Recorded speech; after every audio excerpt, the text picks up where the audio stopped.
What is up, wrestling fans? Welcome to episode number 328 of the Smark Out Moment Smack Talk podcast. This is the hot tags of the week, where we'll be breaking down some of the current events, gossip, rumors, news, and pretty much anything else over the world of professional wrestling over the past couple of days that we feel like talking about that isn't stuff that we're going to be covering over the next couple of weeks because it's WrestleMania season and everything is building to WrestleMania.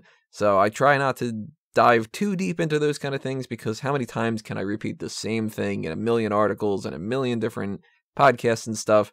So keep that in mind. That's why we're not talking about something like Roman Reigns being suspended. It's a kayfabe suspension. He's not really suspended. Hold your horses a little bit, that kind of stuff. I know I already got like 5 comments and like 2 emails about that and stuff. And like, why don't you have... Maybe Vince meant to suspend Luther Reigns. Maybe. Well, the people talking on this panel today, of course, as always, I'm your host, Tony Mango, and as you just heard him a second ago, Robert DeFelice is joining me. What's up, Robert? I am Mr. Co-host for Smark Out Moment now. A bunch of hot tags that haven't been done as like a 2-person or 3-person thing in a while and stuff like that, so you're running at a record for that for a little bit, at the very least. That's a good thing. Gonna need Peter to do the stats for that. Yeah, there you go, Peter. What's the last time that was happening? Yeah, so let's just dive into this with the last story from earlier this week, or however that fucking math works when it comes to that. They announced on the tapings for NXT that there's actually going to be a brand new championship added into the mix, and we've been hearing some rumors of this whole possible cruiserweight tag team championship, which I really hope doesn't happen. But you tell me ahead of time, there's a new championship that's announced. I'm going to go, oh, that cruiserweight thing? No, not at all. Instead, it's the NXT North American Championship. It's going to be crowned at TakeOver New Orleans, which means that for that match, when we get to the tapings and we see how they build it up and stuff like that, we'll talk more about like specific details of who looks stronger going into it, who can potentially win, that kind of a thing.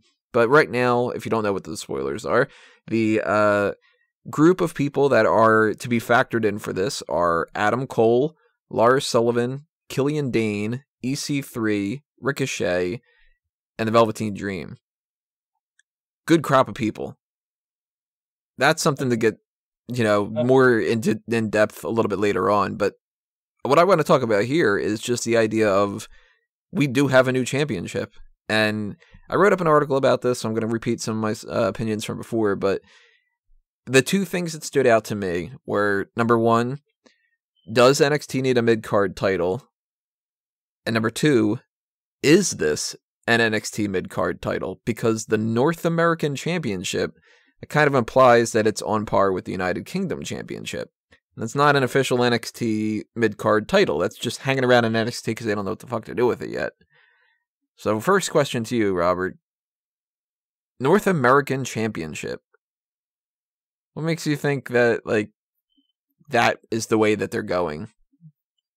Well, first of all, I think the name is great. I know you did an article on, I think it was E-Wrestling News, and a lot of people were like, just call it the NXT Intercontinental Championship.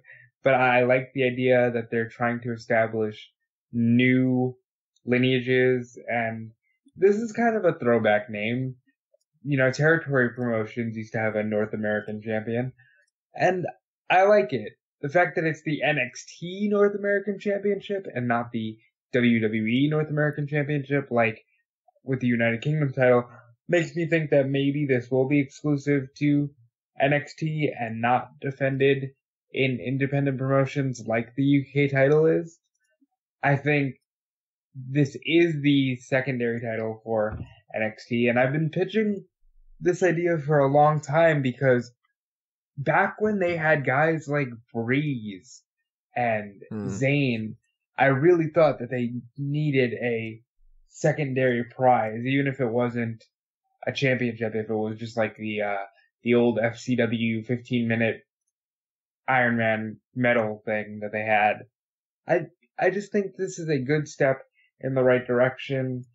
You can see that these guys, it's a loaded lineup. NXT has a loaded roster There's no better time than now to do this belt. And I think Triple H is probably looking at the success of the UK title and the UK title matches on NXT and saying, we need a stable NXT secondary title. I think it's good, and I guess we won't get into predictions, but that one's really a toss-up, so I can't even throw out a name right away. That's part of the reasons why I figured predictions, we'll change them eventually when it comes down to it, because any of those guys can win. Oh, except for Adam Cole. I don't think he's winning, but I don't like the name. I don't like that. I think that well, that's the thing is, I don't know exactly what I would call it off the top of my head, and I know that some suggestions, I read as many suggestions as I could before I had written that article, and some of them were god-awful. Like, the main one that I had heard was the NXT Television Championship, which I don't like the Television Championship name, because it kind of implies that there's some kind of non-television thing. And then other people are like, well, you can't call it the television title, you should call it the network title. And I'm like, the NXT network title? No, that seems too weird. And other people were saying the Internet Championship. No, that's too strange too. I kind of like the idea. My idea of a mid-card title should be something that doesn't necessarily mean location. Because it always bugs me a little bit when it's like, here's the world champion and here's the Intercontinental champion. And then this guy's the champion of the United Kingdom, but he's challenging people for non-UK related things. Like, to me, the United Kingdom champion should be only people from the United Kingdom fight for it. And realistically, only gets defended in the United Kingdom. I don't like the idea of, like, the United Kingdom champion is, like, I don't know, Roderick Strong. Or something. Then it's like, he won it in, I don't know, Macon, Georgia. Like, huh? You know, like, that just seems like, well, why is it the United Kingdom champion? Why isn't it just the, not that they should do this, but, like, why isn't it just the King of the Ring championship? Like, that kind of a thing, where it's like, that could be anything. The WWE champion, the Universal champion, the Raw tag team champion, the SmackDown tag team champion, like, that kind of stuff I think works better. Intercontinental and United States, to me, is a little bit funky. So I would like a championship name more along the lines of, like, the, not, they couldn't call it this because it would be detrimental and it would be counterproductive, but, like, to call it the NXT Silver Medal Championship, where it would be like, all right, you can be from anywhere, you can be any weight class. It opens itself up to anything, you know what I mean? Right, I like the idea of that. Kind of like how back in the days when TNA Wrestling meant something, the X Division title was just like the anything title. You know, this can be the X Division champion. You know, Samoa Joe is going to compete in, you know, these high stakes matches because it can be anything. I do agree with that. I was pitching for a WWE TV title long before the days of the network. I'm honestly surprised that there is not a WWE network champion where, like, it's defended on NXT and Main Event and just these shows that are on the network, you know? I think it's just they don't want to put any pressure on, like, Main Event and stuff.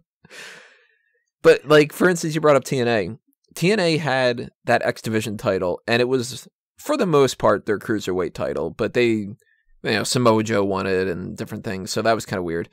But then they created that Legends title, and that was like, what? Legends? You've only been a company for a couple of years? Okay. Didn't make a whole lot of sense. And then they switched it over to, it went from that to the Global, right? That was the next one? And the Global, that's just the same as World. Like, that's stupid. But then they went with switched it to the TV after. Then it went to the TV? I even forgot about the TV thing. Yeah, they went to the TV, and then the TV belt was retired, and then it became they changed the red strap to a black strap, and it became the TNA King of the Mountain Championship. Yeah, the King of the Mountain Championship, which to me, King of the Mountain Championship is a little bit weird because the same with, like, King of the Ring Champion. It's like, no, you can win the King of the Mountain match, but King of the Mountain Champion is a little bit strange. But then they went with the Grand Championship. And I think the Grand Championship is one of the best looking titles and one of the best sounding titles. Well, not the TNA, but the You know, if you were to have like the Impact Grand Champion. Yeah, like that. If that was like the NXT Grand Champion, that sounds fucking sweet. You know, I would have gone with that. I mean, they would have been accused of biting off of TNA, but like that to me is the type of championship that I would want. And the North American thing is kind of like, well, it could be worse, but I'll judge it a little bit more based off of all the other merits, because we don't know what it looks like right now. That's one thing. If it looks like the Raw and SmackDown tag titles, that's awful. But if it looks like the other titles in NXT, those are some of the best looking championships, I think. So that's something I'm not worried about. The design of championship. Are you somebody who is a real belt historian and enjoys the designs of certain championships? I didn't think I was until I started doing Smack Talk, and we did some kind of thing about the European title or whatever, and I started mentioning how I've always hated the European title. I always thought it was gross. And we got into discussions about like the best looking championship designs or something, and I was like, wow, I have a lot of opinions about this, actually. Like, I love the current WWE championship, and the winged championship is great, and the Intercontinental, and those are my three favorites.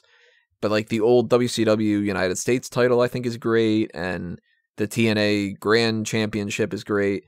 I hate the stuff like the big copper pennies for the tag titles, and yeah, that was terrible. I didn't really like a lot of the old NXT. Like, I hated the old NXT title with the giant X. That was strange to me, but I love the current NXT titles. Those are all pretty sweet looking. So I'm not too worried about the design of the championship, but it could be bad. I don't know. More so though, the idea of them having mid-card champion, I think it's finally at a time where it's going to be useful. Oh yeah, for sure. You brought up Tyler Breeze, for instance. He would have won that mid-card title. For sure. You know, and you have a lot of guys right now who need that push, but they don't need to be in the main event of NXT TakeOver, especially when they're so few and far in between. So I'm glad we're going to have a mid-card title for a Velveteen Dream, for a Cassius Ohno, for a Roderick Strong, a No Way Jose. A lot of the guys they just signed, like, Ricochet, and just I'm glad that we're here with NXT. And it almost kind of makes me think that this is the next logical step toward getting extra time. Like, we might end up getting, in the next year, NXT might get a 2-hour show instead of a 1-hour show. And we might get maybe an extra half an hour or an hour added to the TakeOver events, you know? I think if the deal with Fox goes through, or even if they re-sign with USA or even move to Netflix, I heard that rumor, I think NXT is going to be a huge part of that package. And all the more reason to have another champion that you can kind of rely on and make everything kind of make sense, because you've got the NXT Championship, the Women's Championship, Tag Team Championship, and now you've got this other one. And you can also throw in, the United Kingdom or something if you want, but we usually have 5 TakeOver matches. 4 of them will be title matches now. That's pretty good. People will get invested in that kind of thing. I'm really anxious to see this design of this title. I really hope that it looks decent. It better not look like shit, because then I'll be really disappointed. I don't like the name of it. I like everything else to go along with it. And we'll see, that kind of thing. But that's something that I think is a positive. And as I mentioned before, when they start building a little bit more towards we can actually see what the tapings did, then we'll have a better idea of maybe who they're leaning towards. But the people involved, they all have a shot, and we'll talk about that in a couple weeks. But that is one of the NXT stories that we have to talk about. We have 2 other ones dedicated primarily to NXT, and neither of them are good. One of them is that this guy... Well, backstory behind it. If you don't know the story of Armando Alejandro Montalvo, he needs help. he was the guy who, I think it was in 2015, if I remember correctly, August of 2015, he was making a big fuss outside of the WWE Performance Center, and they ended up having to shoot the guy. And they looked into what he had done and stuff, and he was talking about being obsessed with, I think it was AJ Lee and Lita, and that he was like smearing his own shit on like the walls of the building and stuff. Just textbook, like, this dude needs help.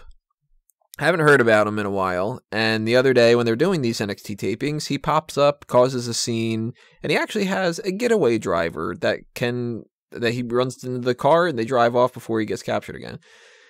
This guy's posted some stuff on Instagram, and he clearly is the same as what he used to be and stuff, talking about how his balls are bigger than Hacksaw Jim Duggan's.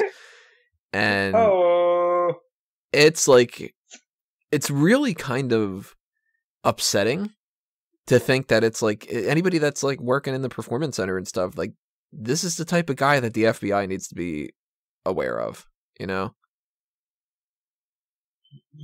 I'm looking him up on the internet right now. He's certifiably insane. I remember being scared when I heard all those years ago that somebody got shot outside the performance center, but clearly he's obsessed with WWE, and I mean, this guy should not be allowed, not only on the premises of the performance center, but, you know, revoke his social media rights or something. Like, this guy is insane. I'm looking at his Instagram account as we speak. He defines himself as a professional Ghostbuster, a wrestler, WRASTLER, a wrestler, a platform artist, a musician, and a writer. Every video, or every picture, he's got like a pair of headphones and shades on, and he just looks disturbed. Like, you can see his face. He's a little older, probably some, you know, mental deficiencies. It's just unfortunate. It's the type of thing where the very first story that came out, I was kind of laughing about it, and I was just sort of like, oh, this is ridiculous. Like, this guy's crazy. And then the more that I dug into it, and then now that this story came out, I'm just like, this dude needs help. Like, he just flat out needs help. And the fact that people just kind of go like, you know, whatever, that's just what it is. You don't want to run that risk that maybe he's going to end up being somebody who causes a scene. You know, what if he gets into a fight with somebody outside of an NXT taping or something like that? You know, like, what if he shoots somebody? What if he kills himself because WWE doesn't want to call him back? And I get the impression that he's somebody who wants to be a professional wrestler, and that he thinks that by making a big character out of things and stuff that he'll get attention and all that, but not the best way to go about things. And he's very weird. He's got a picture here of John Cena. He drew a dick on John Cena's forehead, and like the balls are like John Cena's glasses. Very, very strange. Very strange. Well, that sounds funny. Yeah, I mean, I'll give him that. All right, Armando, good job on that one. It looks funny, but you can just see that he's just a disturbed individual, and I hope it doesn't go too far. Yeah. So the main reason to talk about that on something when it comes to like the hot tags and stuff is for the people that don't know about that. If you go to a wrestling event and you see this guy, he's going to be making a big enough splash that you'll notice. And then you need to stay away. Yeah, don't, like, push him on or something like that. Like, that's not something that you're going to be happy about afterward. That's all he needs is people to edge him on and stuff. And I hope that WWE actually, like, presses some kind of charges against him, or gets, like, he has to have some kind of, like, restraining order or something against him, I would assume, right? You know? You know, I would assume as well, but maybe they know that he's mentally disturbed in, like, an autistic sense, and they don't want to take action against him because of that. Yeah, they don't want to necessarily look bad, like that kind of thing too. I don't know. It's something that they should definitely ponder though. Uh, And it's kind of a shame to bring that in while also talking about somebody else's story that's kind of fucked up. And this is not an NXT one, but we might as well talk about it when we're talking about this. The Rich Swann situation. Rich Swann, if you don't know the whole story behind that, he eventually got fired from WWE. It was originally an indefinite suspension when he had gotten arrested, and there was this whole idea that he had been abusive to his... Is she married to him?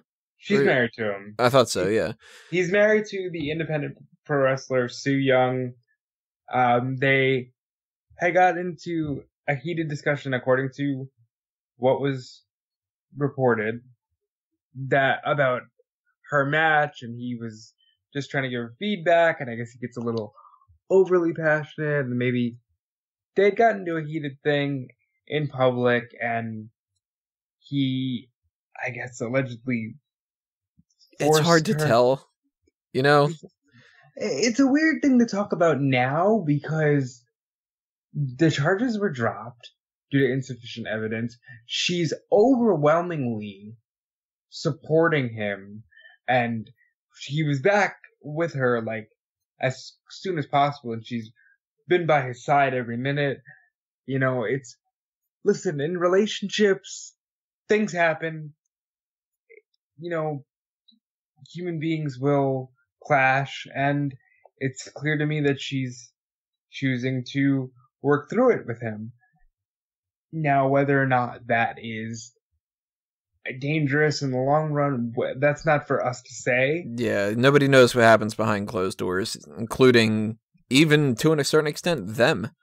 Because you never know, like, what they've got going on in the other person's head and stuff like that. And she's tried to admit that she said, like, well, I've got my flaws and I'm working on them and stuff. And she kind of gave me the impression that she admitted that she overreacted and that she kind of, you know... She's admitting fault as well. And I mean... Yeah.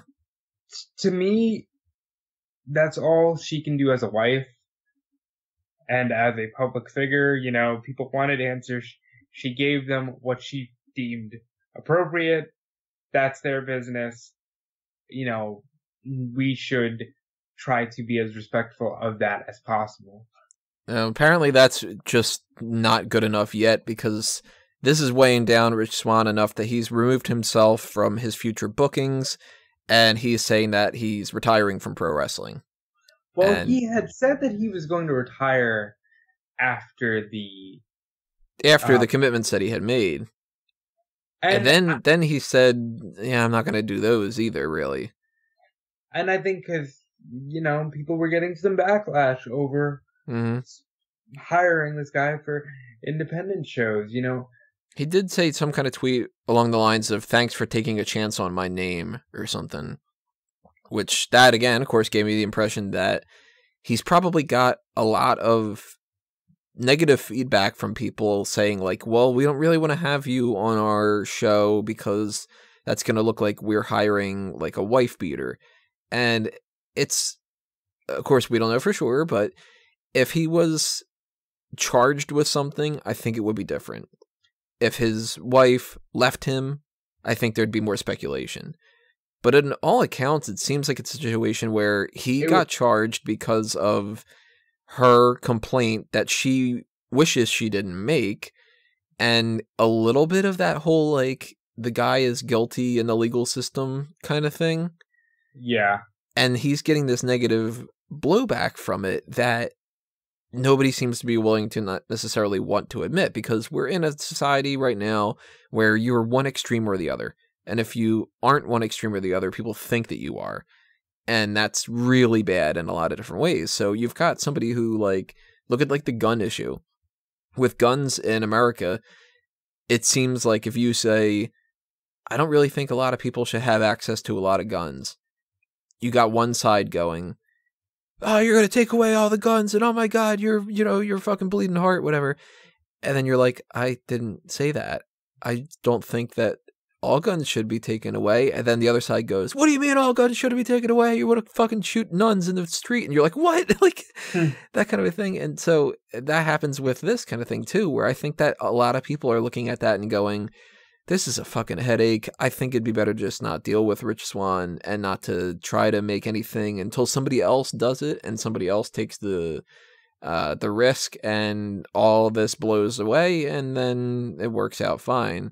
Because he doesn't have the privilege of being a bigger superstar where people just kind of ignore it, like Stone Cold or God knows how many of them in the fucking day. You know what I mean? Can we talk about the Austin thing? Because that's something that's crazy to me. Now, everybody loves Stone Cold, but, like, let's not forget, he was charged with beating up Deborah. Mm-hmm. And, like, that has been just so willingly forgiven. And I think, you know, other people who aren't of that echelon deserve some of that forgiveness. I know a lot of people might say it's the other way around. You know, we need to take down the bigger people. But here's the reality of the situation.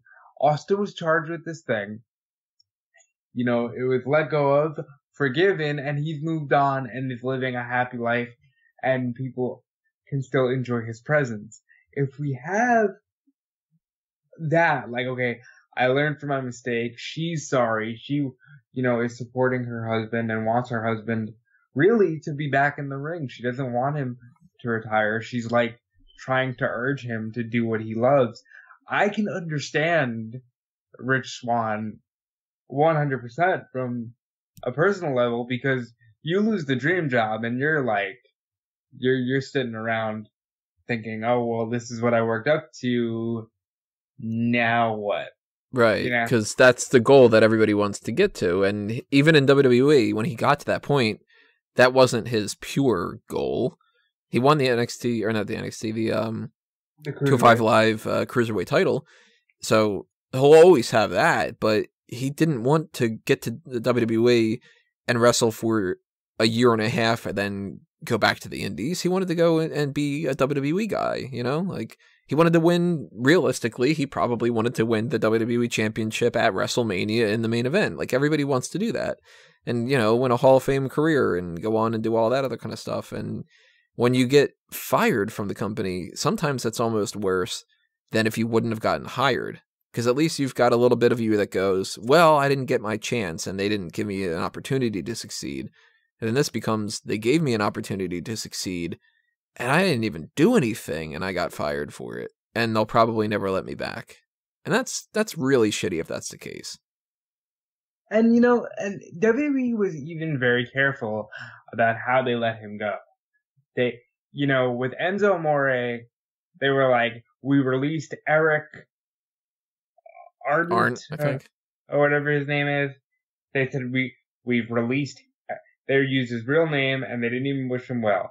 With Rich Swann, it was like, okay, the charges have been dropped. We said we would bring you back if the charges were dropped, but we're not really feeling it on either side. So let's just say we've mutually parted ways and we wish him well. Mm-hmm. And that was it. And I thought for sure, okay, Rich Swann might even be back by the end of WrestleMania season. As a matter of fact, when I read the headlines, Rich Swann removing himself from Independence, I thought that it was because he's coming back to 205 Live. And you're the one that actually told me, no, he's done, he's retiring. And I think that's a damn shame. I don't think it'll last permanently, but I think he's right to take a step away, clear his head, strengthen his relationship with his wife, who's clearly, you know, in it for the long haul and going to be by his side. And maybe one day we'll be hearing about Rich Swann again. Yeah, I hope that this is a scenario where he just wants to kind of go like, look, this is really weighing me down and it's negative and I'm in a bad spot and other people aren't hiring me, so I got to just take a break. And hopefully maybe he has some other kind of career aspirations. He can go back to school if he doesn't have a degree. If he does have a degree, he can, you know, I mean, who knows? He could be like, I also wanted to be a mechanic or something like that. And then he can fucking work on that. Maybe he likes that even better. But in the future, if he doesn't find some other alternative, I hope that he kind of gets over it a little bit, both with his own self-esteem and with the other hurdles of the other people, because time heals a lot of wounds. And this is still pretty fresh. So I can understand a scenario where maybe 3 months down the line from now or so, we're in the summer and some things have changed and the atmosphere has changed and whatever. And if somebody's like, hey, Rich, you should come back and do like a comeback match kind of thing. And he goes, yeah, all right, maybe I will. And then people start going, Rich Swann's back. Oh, it's kind of cool. Maybe we'll book him for this. Maybe we'll book him for that. Assuming, of course, that he isn't actually some like horrible person behind the scenes and stuff. If he is, then fuck him. He can go, rot in the ditch. Yeah, but assuming that that's not the case and that he actually is somebody who didn't do necessarily anything wrong, then I hope that he bounces back. And it sucks to hear that somebody's given up on their dream, especially because it's so easy to give up. Of that, let's hope that if Su Yung wants to pursue a career within WWE, that this isn't going to hinder her as well. Yeah, not that whole, your husband had an issue with us, so we're going to have an issue with you. Everybody's their own individual, no matter whatever baggage that they bring with them with association, they're still their own person. Yeah, like see Paige and Del Rio, whatever it was, whether it was Del Rio or Paige or WWE, Paige was away from the company for a long time, even when she was healed. And it wasn't until she was completely free of Del Rio that they brought her back. Mm-hmm. And I hope it's not that kind of situation again. Yeah. But the other NXT story that we have to bounce back from that is a little bit tied into that, actually. It's people that were released from NXT and WWE in general. 3 releases happened in the same day on March 9th or something like that. I don't know. Where they actually haven't been confirmed, oddly enough.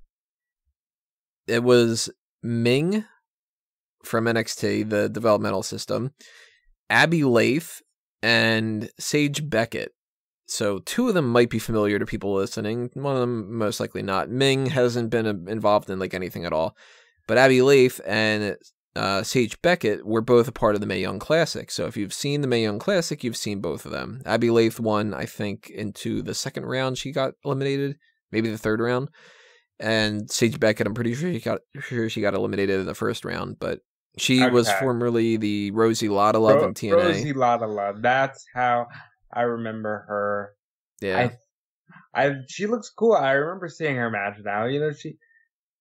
I think these girls got released because they probably said, all right, we're moving forward with other people. You guys are very talented. We're going to release you now. Go continue to hone your craft. And in the case of Abbey Laith, Kimberly, she doesn't need to hone her craft. I think that was a huge mistake, letting her go.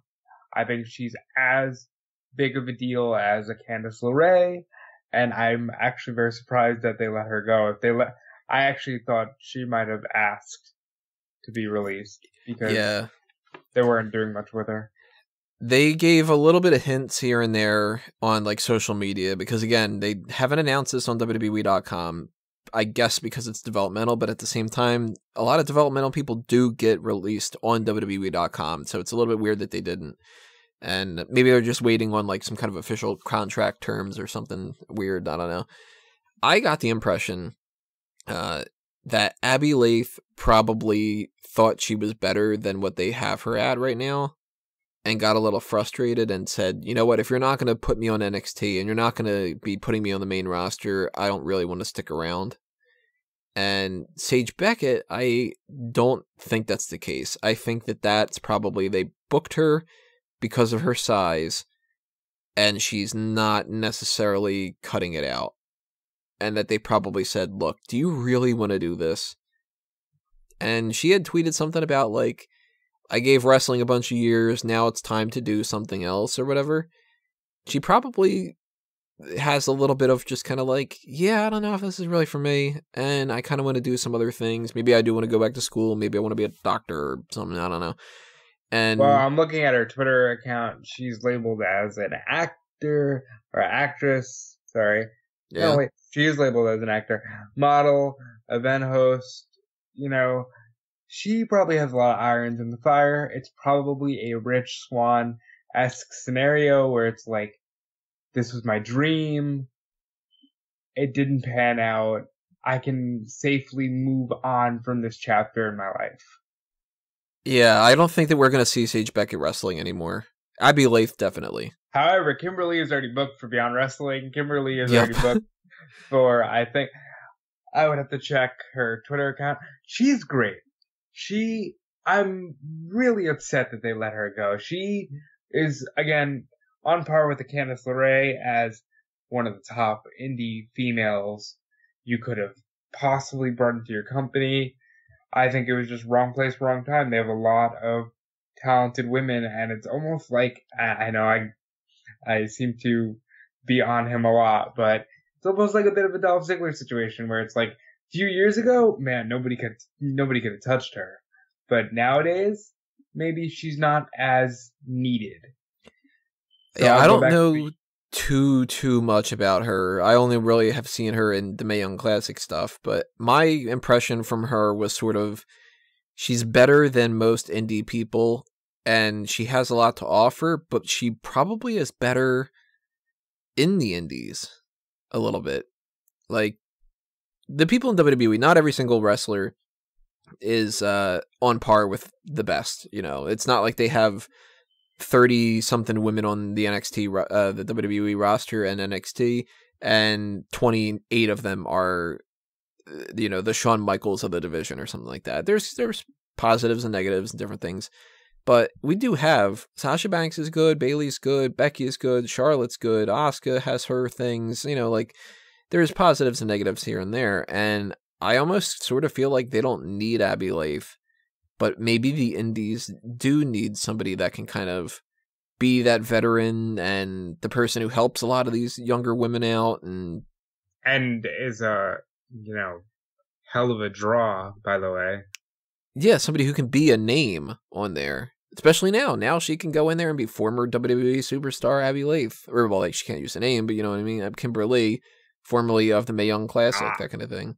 And I think the Kimberly name means more. Will carry a lot more weight. And if you want to see Kimberly, you can see her at Pro Wrestling Revolver during WrestleMania weekend. She'll be in a three-way with Jessica Havoc and Miyoko Satomura. She'll be doing Chikara's King of Trios over I think it's a summertime event, which the Nexus is also signed for the King of Trios. So, The Nexus? The Nexus. It's a Nexus trio of Michael Tarver, PJ Black, formerly known as Justin Gabriel, and Fred Rosser. If you don't know, that's Darren Young. That is not the best NXT or Nexus group that you could be doing there, man. They Tarver is still wrestling? They couldn't pay Wade Barrett enough. I don't know. But hey. Yeah, isn't that weird that Heath Slater is the guy that stuck around? That's still fucking, I don't know, man. I would have thought that he would have been like the second person, third person, whatever, to be eliminated out of that. Like Tarver was the bottom of the barrel to me. And I never liked Darren Young. And then it was pretty much at that point, it was Slater. And man, ugh. Yeah, so she's got her stuff going on, but Beckett, I think she's going to try her hand at some other things. She probably still wants to be an entertainer, and she'll try to do the other stuff like the event hosting and acting and all that. And maybe she'll get some spots here and there. She's got a unique enough look that she could get, some role as a villain on The Flash or something like that if need be. I haven't heard anything about Ming. None at all. He was a Japanese signing because, not Japanese, I'm sorry. He was a Chinese signing, don't kill me. And yeah, he guess they decided, okay, we have one or two guys from China that are gonna pan out really well, and you're not one of them, Ming. See you later. They're like, we have Bing, we've got Ming. Well, one of them's good enough. That'd be pretty awful if that was the case, wouldn't it? That would be great. The same people that are like, we need to figure out this tag team situation. How about Hideo Itami and Akira Tozawa? And then you're like, a little bit of racist. And then you're like, shut up. That's what we do here. Put the three masked Latino guys together. And like, you're like, oh, God damn it. Like, you know? I mean, they let go of Ho Ho Loon, and he was the only Chinese guy I cared about. It's a good thing he wasn't Ho Ho Ling. Then they probably would have been like, there's Ming and Ling and Bing and what the fuck? You know? Yeah, I don't think we're going to be hearing much about any of these, really, for the most part. I don't think any of them are coming back to WWE. No, I can see Kimberly coming back, even if it's as the head trainer in the Performance Center. Maybe, yeah, I didn't think about that. She'll be back. She has more of a chance than the other two, I think. Absolutely. Man, speaking about people coming back to WWE, Jeff Hardy got arrested on Saturday night. Motherfucker, man. I didn't know where you were going there. And yeah, that's something. It's been not even a year. Like, God damn it, Jeff. You know? And the stories that are coming out now, it was a DWI. He apparently blew on his breathalyzer, something like three times the amount. What the fuck? He crashed his car, and like it's just like, he needs to go into the lake of reincarnation.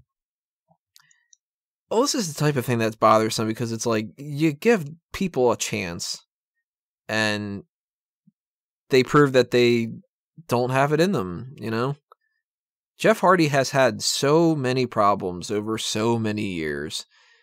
And this was the most likely opportunity of him to actually have his shit together. Because he finally gets back to WWE. They're pushing him. He has his injury. And it's like, alright, so he can kind of, even though he is injured and he's rehabbing that, he can still kind of rest a little bit.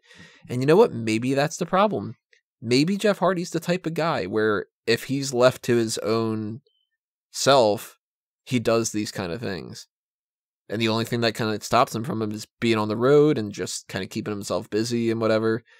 And that could have been the issue, but they just fucking got him to the point where he could be ready to come back. Yeah, he could have been something. And And this DWI thing might factor into the wellness policy. It might not. If it does, that's his third strike. Yeah, he's fired. If it doesn't factor in, it's still not going to be a good thing for him because you know nobody in WWE is going to be like, oh, you got a DWI. Well, here's a title. Like, you know, that kind of a thing. It's going to affect Matt Hardy. It's probably going to affect Bray Wyatt.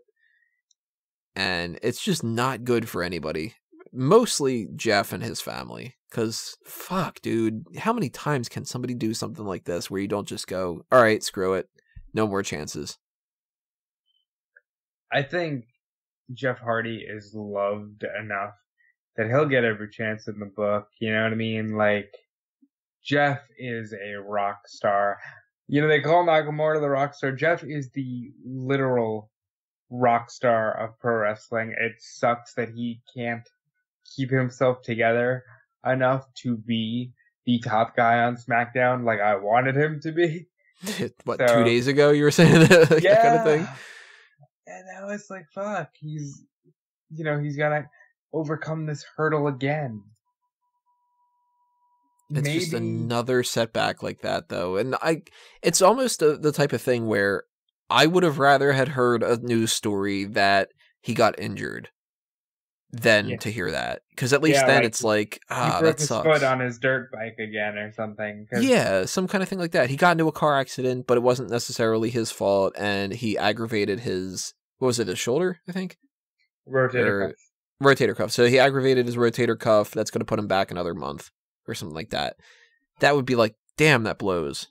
But at least it's kind of like, all right, well then when he heals up, then he'll come back. The DWI thing is just kind of like, oh, so you haven't learned anything at all. And you apparently thought it was good enough to endanger your own life and anybody else's on the road by driving. So you weren't caught with like cocaine where it's kind of like, all right, you're only endangering yourself for the most part. No, he could have hit somebody else and he could have killed somebody because you don't drink and fucking drive. It's this like the standard rule. You do not do that unless you are an asshole. So it just sucks. It's just another thing where it's just like, 2018.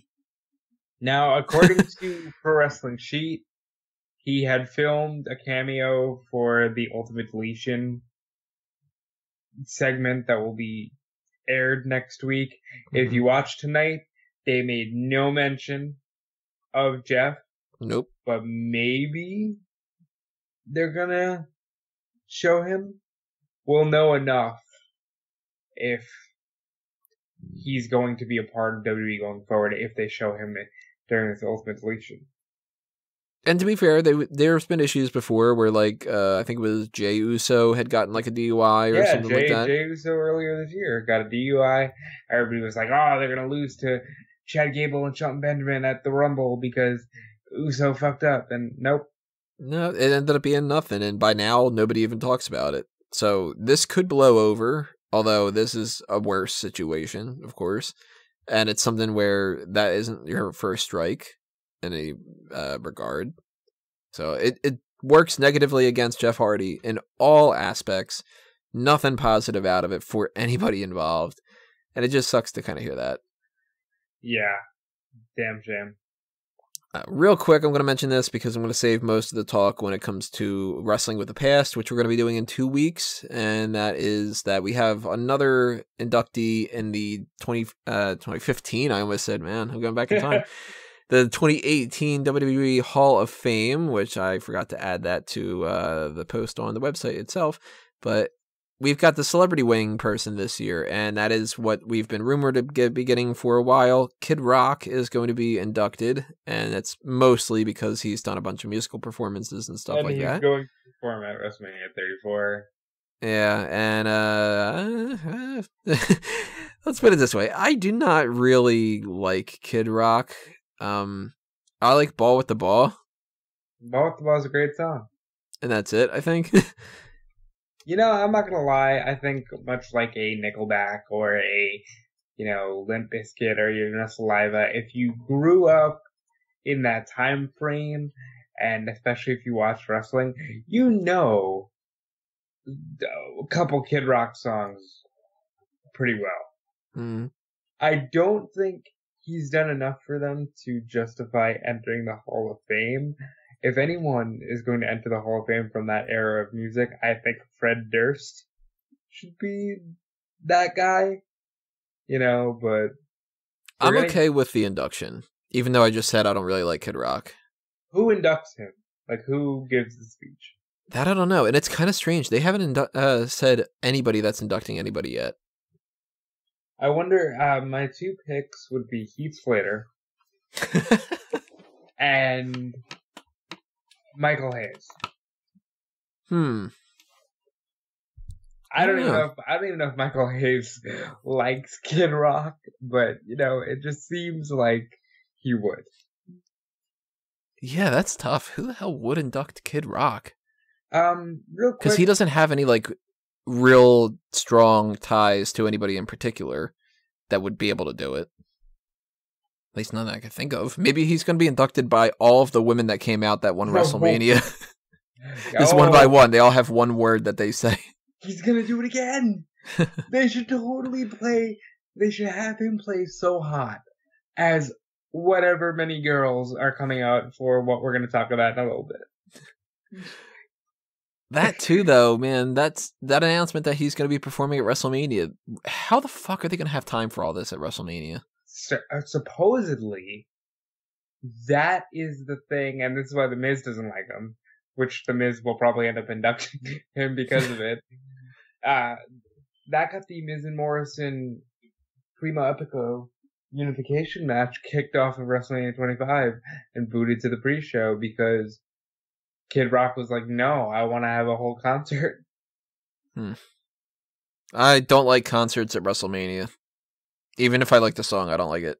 I don't like when they're completely irrelevant. Like, last year, they did Flo Rida and someone did a thing, and I was just like, why? The show is completely overrun as it is. Is it Machine Gun Kelly, I think? No, that was 28. So they all blur in together too. That's the thing. Like, if you can play somebody on their way to the ring, the way that like Aleister Black's theme was on that one takeover, I don't like that song. But that at least they're playing his song. You know, they're not taking up a bunch of extra time. Or when what were they called? Living Color did CM Punk's theme. Like, that's cool. Awesome. You know. Not just kind of like, here's my new song, and I'm in pop culture, so WWE wants to get some kind of press from me. And the thing is, he's not. When do you hear about Kid Rock in pop culture?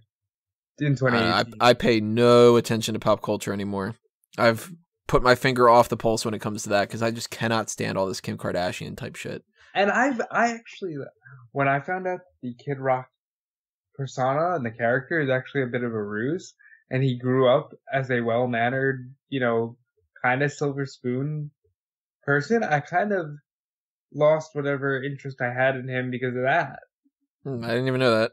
Yeah, apparently he's well-to-do and has been from, like, young age. Huh. Yeah. Another reason not to necessarily care. Real quick, I know we don't want to talk about Mania too much, but does he play American Badass to the ring? He fucking better not. I'm going to be so pissed off if Undertaker comes out to that. That's going to ruin everything to me. I already got enough things that are bugging me about this WrestleMania. If Undertaker comes out with the whole American Badass thing, then fuck you. Like that kind of thing. I'm going to say two things leading towards the maybe in that direction. One, Taker left the dead man gimmick in the ring at WrestleMania, and then he did that quick little "they can all rest in peace" promo at WrestleMania 5. And then, if you think of that, Cena was kind of calling him out as a man and not a dead man, so maybe we ride on a bike and we kick John Cena's ass like it's 2003. I don't know. It makes me nervous about it because I don't want it to see that happen, but there's a good chance. I do hope we get Kid Rock as a playable character in the next video game. We can finally have that music battle royal where Kid Rock and Flo Rida and Heath Slater and Machine Gun Kelly and... You just said that and you know exactly what's going to happen, right? What, Elias wins? Elias is going to fuck with Kid Rock at WrestleMania. Definitely a possibility. Something to keep in mind.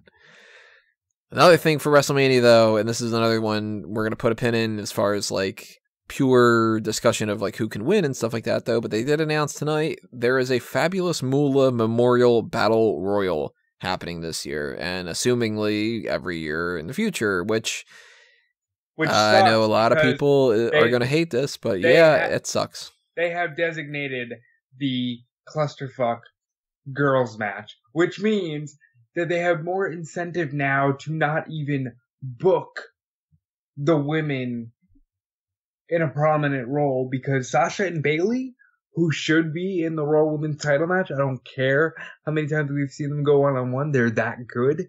They're now going to be relegated to the fabulous Moolah Memorial Battle Royal. And I swear, Peter, this is a job for you. Go back in the old episodes. I know I called this, or I made the joke, maybe I made it to you in private, Tony, but I know I said, what are they going to do? A Moolah Memorial? Like, that's been hanging around the rumor mill of people going like, what if they do that this year? Because it's one of the only matches that's like a gimmick thing that the women haven't done yet. And I was really hoping that this would be a scenario where they would just kind of go like, look, we don't have the time for it, because I don't see anything really all that great about this. I can see two positives really, and that's mostly it does get more women on the card, and you could technically say, well, you know, equality is equality, fair is fair. But they haven't announced an Andre the Giant Memorial Battle Royal. And on top of that, where the fuck do you have the time?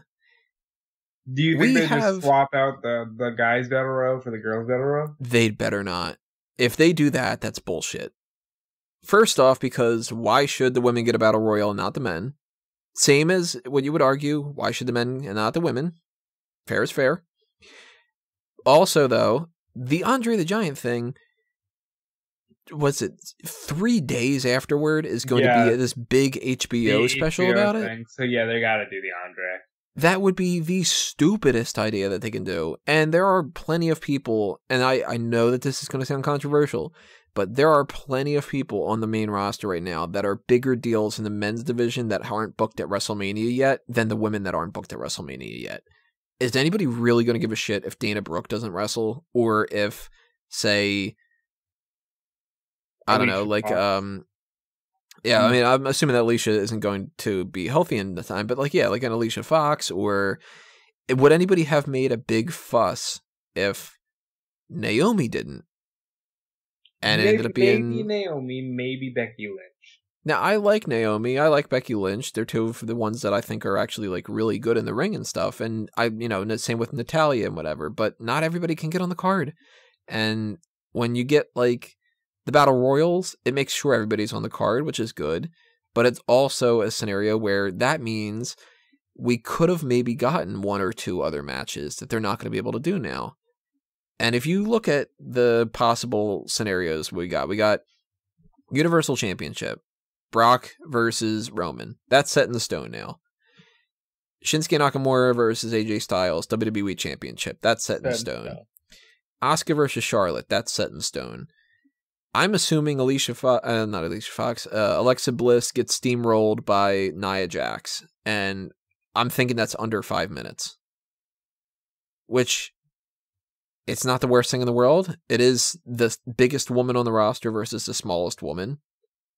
That can be kind of fun and realistic and stuff. Okay. I better not hear any complaints if that happens that like, oh, one of the women's matches was the shortest match of the night. Well, that's because we had fucking Kane versus Chavo one year and it was 13 seconds. Like, and that kind of a thing. Because Charlotte and Asuka are going to get a good half an hour. Yeah, they're going to get a lot more time. You've got the Fabulous Moolah Battle Royal. That's so at least 20 minutes, I'm assuming. You've got the United States Championship match, which is probably going to be a triple threat. You've got a triple threat for the Intercontinental Championship. You've got the Raw Tag Team Championship, which could be the Bar against Braun Strowman, or they can change it, whatever the case may be like that. If they change it, then that means you need something else for Braun Strowman to do. If they don't change it, that means all the other tag teams need to be in an Andre the Giant Memorial Battle Royal, because that's really shitty if you don't have any of those guys on the card at all, especially like the Balor Club. So that means an Andre the Giant Memorial Battle Royal. We're at 9 already. The SmackDown Tag Team Championship, that's 10. The Cruiserweight Championship, that's 11. John Cena versus Undertaker, so that's 12. The Shane McMahon match, that's 13. The Triple H Ronda Rousey one, that's 14. I don't even know at this point if I'm forgetting anything. There's so many matches on the card. Hold on, let me see. There's we don't know what's going on with Matt Hardy. Oh yeah, and so we got Kid Rock's concert. We got the Kid Rock concert thing. We got something potentially with Elias. Maybe that's the Kid Rock thing. Maybe it isn't. But we're looking at 14, 15, 16, 17, 18, 19, 20 segments eventually. We don't have time for 20 segments on this goddamn show. Especially when you got to factor in video packages. Everybody wants to get their shit in with the fancy entrance because it's Mania. Yeah. The Moolah Memorial Battle Royal. Let me clarify, I'm not upset because the girls have another unique match. I was a proponent of the Miss WrestleMania Battle Royal from 25. I thought that should have been a tradition. Because that's a title for the women to win and hold on to. I'm just not a fan that they have now given themselves an easy out every year for let's just throw everybody on the card and we don't even have to book these women incredible matches. I don't like that, but I do like the idea that they're trying to be fair, and I do like the idea that they could use this as something where... See, here's the other thing, too. If the Andre the Giant Memorial Battle Royal is on the pre-show, it kind of makes you assume the Fabulous Moolah one should be. Yes. You can't do 2 Battle Royals in a pre-show and not make it feel like you're doing the same thing. If you do one on the main show, How much you want to bet they do the Fabulous Moolah one? And the Andre the Giant one gets screwed. That's a safe bet because they're more concerned about history. It's history, Tony. It's all about history. And that's stupid to me. And that's one of those things where I know somebody's going to listen to this and they're going to be like, you're sexist and blah, blah, blah. It's not a matter of me trying to hold any kind of thing down when it comes to the women's division. I would be perfectly fine in that scenario if this was something that when they first did the Andre the Giant Memorial Battle Royal, if they would have said, look, we're going to have 2 Battle Royals at WrestleMania every year. It's going to be a men's one and a women's one. I would have said 2 Battle Royals are too much. Just right off the bat, just 2 Battle Royals are too much for WrestleMania. Why not do something different instead of a Battle Royal? Why not do... You couldn't technically do this, but like the Scramble match, where it's like, that's kind of something different. And again, not every single person needs to be on the card. It applies to the men too. I really don't, for the most part, like the Andre the Giant Memorial Battle Royal. So I'm already working against the negative when it comes to that, because the Andre Battle Royal hasn't meant a damn thing. And even though it's kind of good to know that somebody like a Titus O'Neil gets on the card, it's like, well, nobody gives a shit, and it's on the pre-show. Baron Corbin wins, he doesn't do anything with it. Mojo Rawley wins, he doesn't do anything with it. Cesaro wins, he doesn't do anything with it. So we're on Big Show, the same kind of thing. Nothing comes out of it. We've gotten 4 winners, and none of them have amounted to shit from that match. And it's always been on the pre-show. It's like everybody refers to it as the creative has nothing for you match. So really, like, do you really want to do that for the women too, you know? Yeah, which, again, I don't know if you can call us sexist. If you read what I write for this website, I pitched Charlotte versus Sasha as the first female main event of WrestleMania this year. And, you know, I stick by it. I think that'd be a great match.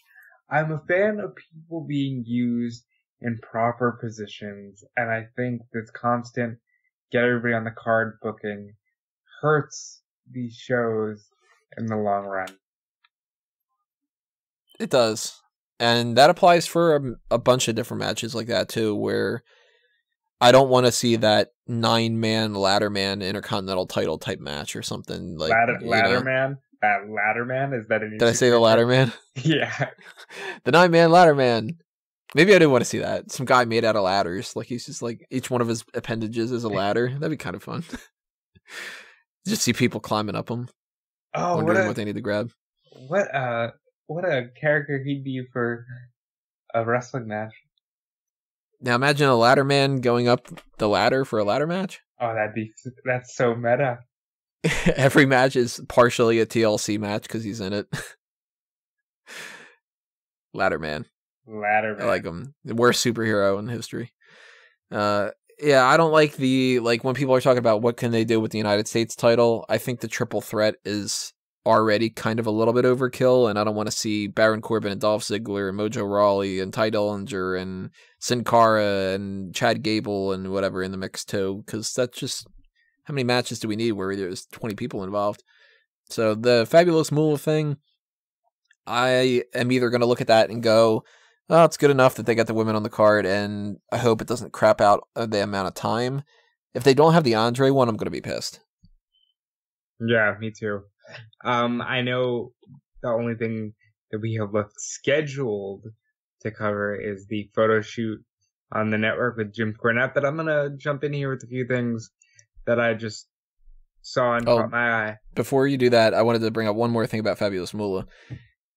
A lot of people already jumping on this going, we shouldn't have Fabulous Moolah be the one that is memorialized.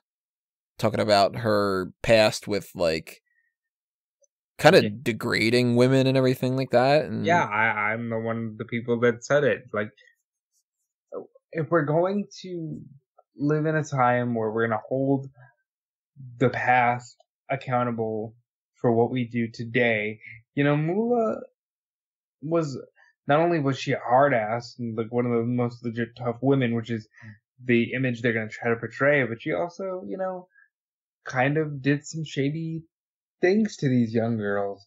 that she had coming through the industry, and maybe that isn't the best person to celebrate. I get you're trying to have someone as old as Andre. Why don't you do the sensational Sherry Memorial Battle Royal?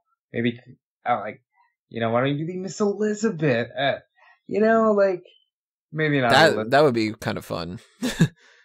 Maybe not Elizabeth because she was, known as Arm Candy. Do the, you mentioned it before. Do the Miss WrestleMania. Yeah, but just call it that. No, because that's too beauty pageanty. And these women are fighters. They're warriors with ovaries, and they're. God, imagine if somebody cut that kind of a promo. It would end up being like the immediate firing. I kind of, now that you brought it up, like Miss WrestleMania does sound a little bit like a beauty pageant thing. So like, yeah, I get it. By the way, I looked at it. I feel innocent enough that I looked at it as the equivalent to Shawn Michaels saying he's Mr. WrestleMania. I didn't even think about a beauty pageant thing. Yeah, I did. I would have too, but I wanted to get it out there, Yeah, but somebody would have complained. Yeah. Just anything. Do the fuck it. I know she's alive. It doesn't have to be a memorial. Do the Trish Stratus Invitational. Yeah, something like that. The Medusa's awesome. Do the Medusa Invitational Battle Royal. Well, they would have called it the Alundra Blaze because they act like Medusa's not a thing. Do the China Memorial Battle Royal. Oh, that's not happening. Yeah. Or shit, just the Women's Battle Royal. You don't need a name. No, because the men have the Andre Memorial. I wonder if they're gonna have like a picture of Moolah.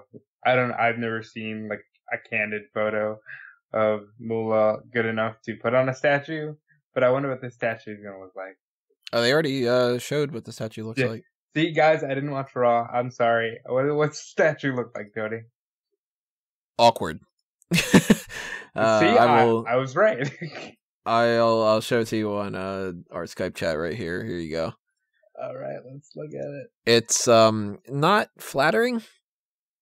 It kind of looks like a cross between the Dusty Rhodes and I don't know, like kind of like if Dusty Rhodes had Bret Hart's hair.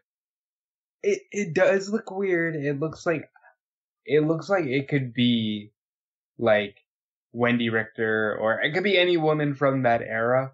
By the way, why isn't this the Wendy Richter memorial? She dead? No, she's not. So the Wendy Richter Invitational.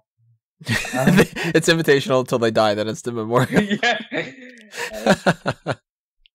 I mean, like last night at Fastlane, someone had a sign that said, "We still love Leilani Kai." Why isn't this the Leilani Kai Invitational? I don't know. I just don't. This doesn't sit well with me right now. And it's not because, like you said, it's not because I'm against the women's division getting their equal fare. I have written God knows how many articles about, like, why don't we have a women's Royal Rumble and like different things like that. We need a women's Elimination Chamber match, like all that. So fuck you if you think the other way. Yeah, I mean, guys, we're not crapping on the women's division. I want to say it again. We're having a little bit of fun here, but we do want to see these women in prominent roles, and that's the exact reason why we don't like this idea. It's more of crapping on WWE than it is on the women's division. It's like, you couldn't have thought of something better than this, And it's not the worst thing in the world, too. That's the other thing. Is like, this isn't necessarily 100% a bad thing. It's not like they decided that they were going to call this like the Jimmy Snuka's dead girlfriend memorial award or something like that, where it would have been like, oh, fuck, that's brutal, like that kind of a thing. Jesus. Or if they would have had like, we're not going to have any of the the Raw Women's Championship isn't going to be on the card, but we're going to do this instead, where it would be like, what? You're ignoring the Raw Women's Championship? Like, all they've done so far is added this match. And I actually, in a certain regard, I actually kind of like this a little bit better than to give Sasha and Bayley their own singles match. because I've seen it before. I kind of don't think that would be anything special. But if one of them wins the Memorial Battle Royal, okay, it's something along on the line for it, you know. I just kind of don't feel that same, like, wow, this is great, as what they want me to. That's kind of the difference.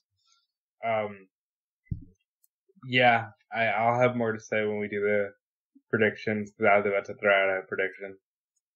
But well, toss one out real quick, because we could just, you know, we don't know who's going to be a part of it at all right now. I'm thinking Sasha wins. I was going with Sasha because she's the boss. Moolah was all about the Moolah. Like, that thought popped into my head. They could run with that for a little bit. Mm-hmm. If not her, then Bayley. It'll come down to her and Bayley. It won't be Bayley. Probably not. Unless, you know, it ends up being something where they want to use this as a projectile for Ember Moon or something like that. But again, we'll talk about that more when we get to actually some more information. Although they might also not give us any information. Like, and if we were going with the projectile, my guess would have been Lacey Evans. Because I like her style and she would fit this memorial. So the final thing that we got to talk about is that WWE photo shoot episode with Jim Cornette. That is the most recent thing. And see it. Yeah. I liked it. Let me just say, if you have any means of subscribing to podcasts, subscribe to the Jim Cornette Experience, subscribe to Jim Cornette's Drive-Thru on the MLW Radio Network. Watch anything this man does. Go buy his kayfabe commentaries, DVDs. Oh, they're fucking funny. Watch anything, listen to anything that Jim Cornette is involved with. He has a mind for the business.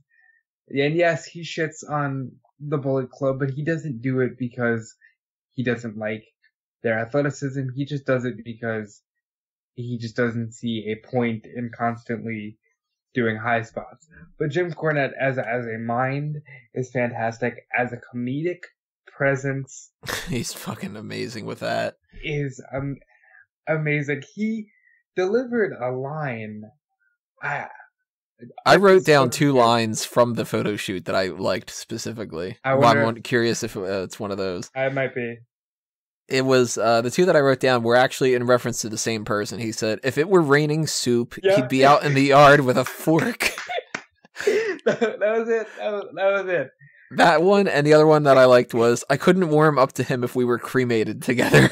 And that was in reference to Jim Herd, the president of WCW when they first got bought out by Ted Turner. And my God, those are some fucking lines. Laughing. If it was raining, he'd be caught with a fork standing out in the yard. Like, what the fuck? He's so good. He's so good. I want to be that witty and that sarcastic. I love Jim Cornette. Well, watch anything, listen to anything he does. I can't say it enough. He is one of those guys that he's got a mind like a steel trap. And when you get him in something like that where he can just talk, I was sitting there going, fuck, man, I hope that they show him a Vince Russo pick. And he just brushed it right off. It's just like, you don't have the time. I can't curse, like that kind of thing. No. Like, not right now. He did really well with that. I also like what he had to say about, doing commentary with Vince. He's like, I liked being able to, needle Vince, and they showed him and Lawler delivering one-liners with Vince in the middle, like, oh my god, what am I gonna do with these two? It's just, Jim Cornette, to me, is just good times in pro wrestling. He really is one of those characters that's so over the top and fun, and he'll admit it himself that he's an asshole. So it's fun that you can watch somebody do that kind of stuff where he just he doesn't give a shit. And that's kind of freeing, I guess. Yeah, he's just so fucking good. And above all else, he loves pro wrestling. Like, he would literally do anything for the industry, including dropping himself off the scaffold. Because, if you're gonna injure yourself or possibly die, make sure you're doing it on a big show. It's one of those things where I think that this is definitely one of the photo shoots that people should check out. Probably one of the only. Yeah, that's true. All right, before we wrap up, just because I'm scouring the web and I see this here, I know you don't like him. CM Punk confirmed for June 9th, UFC 225. Fuck him, hope he loses. It's in Chicago. So there's that. And fuck him, hope he loses. Yeah, he complains a lot. I know I say that knowing that I have multiple outlets where I complain, but I don't hope he loses. If he's gonna lose, I hope it's a little more competitive. Just kudos to him for doing something that he's always wanted to do. I hope I see him in the WWE ring again, or any ring again. But whatever. Kudos to CM Punk. And then there's this. Lucha Underground suing Pro Wrestling Sheet for spoilers. Any thoughts on that? I think it's bullshit. I think that when you've got a TV show or a movie or anything else like that, you run the risk of spoilers. And that's just how it goes. Reporters do their kind of jobs and stuff. They have no contract with them to be like, well, okay, well, we're not going to do anything. You can sue your employee for leaking spoilers, but you can't sue a news outlet for reporting on something that you're doing. Kind of. You know what I mean? Yeah. I could see suing if you were purposely putting out fake spoilers to try to damage a company, because then that's kind of like slander, libel kind of stuff. But if they're just saying like, hey, these are the things that happened, well, shit, we have people that put drones out there to film movie sets to try to get a sneak peek of Doctor Strange's wardrobe and shit. Like, it's journalism.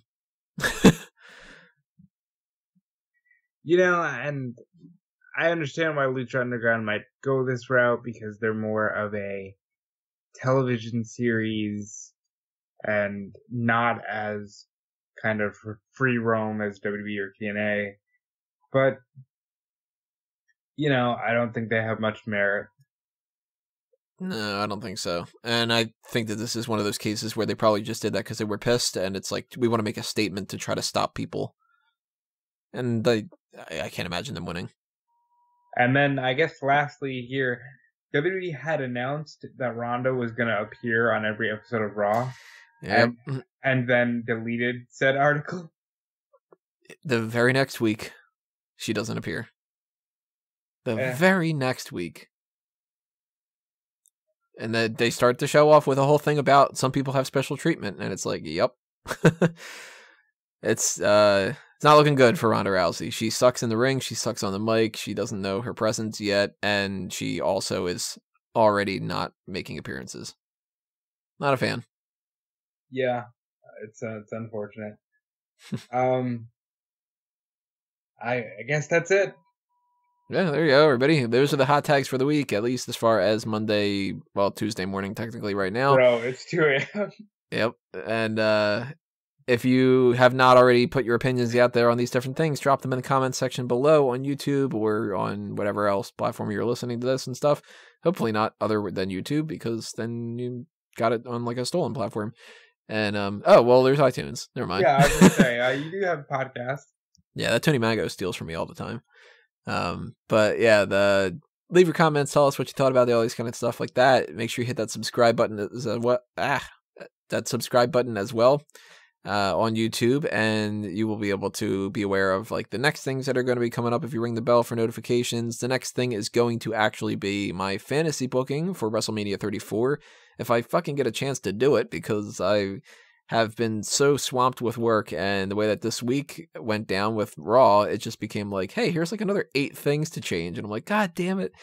So I don't know if that's going to be more thought out than what I had originally written down in my notes or what, but we'll see what we got going on.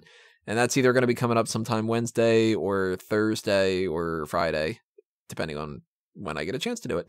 But that is for this week. Next week is going to be the mailbag. So right now, everybody should start thinking about their questions and sending them in, because really we only have like SmackDown and NXT and the next Raw and SmackDown before we'll get to those questions.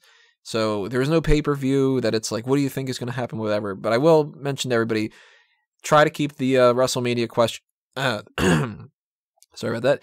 Try to keep the WrestleMania questions from being like, do you think that so-and-so is going to win at WrestleMania? We're not going to answer it. We're going to talk about it on the predictions.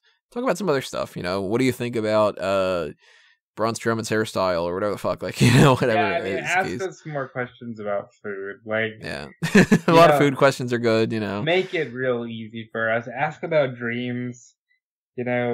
Oh, yeah. Wasn't that something we were supposed to address or something? Yeah, I actually have it all written down. Yeah, like fun stuff like that, and any other kind of wrestling stuff. But start thinking about those and start setting them in, so we got a little bit of time that we can start figuring out our answers to. And that'll be next week. The week after that's going to be Wrestling with the Past, all our discussion about our memories of the Hall of Famers for this year. And then we're getting into WrestleMania stuff, and there's going to be, that week is, oh God, I'm not looking forward to that. Mixed Match Challenge and TakeOver and WrestleMania, where I think I have to cram something like 27 articles in that span. So, and I will say, yay. Last time we did a takeover and prediction for a pay-per-view show, it was a 4-hour recording, and this is Mania, so I'm expecting 8. Like, yeah, it's gonna be a lot. So you got that coming your way. As I mentioned before, subscribe and you will be aware of when that stuff happens. You could also follow us on Facebook and Twitter at SmarkOutMoment. And you could also follow Robert over there on Twitter at DudeFelice. And you can follow Tony at Tony Mango. If you don't know, that's toe like your big toe, knee like, knee like that you hit people with, man, like Tony is a man, and go. Like, we gotta go because it's 2:15 in the morning and we're tired. I'll just put it this way. You're going to go. I'm going to work for the next 10 hours. Yeah. Because I don't sleep. Yeah. That's good enough. But we will see you when we see everybody. Thanks for listening to this episode. This has been another Smark Out moment, and we are being counted out.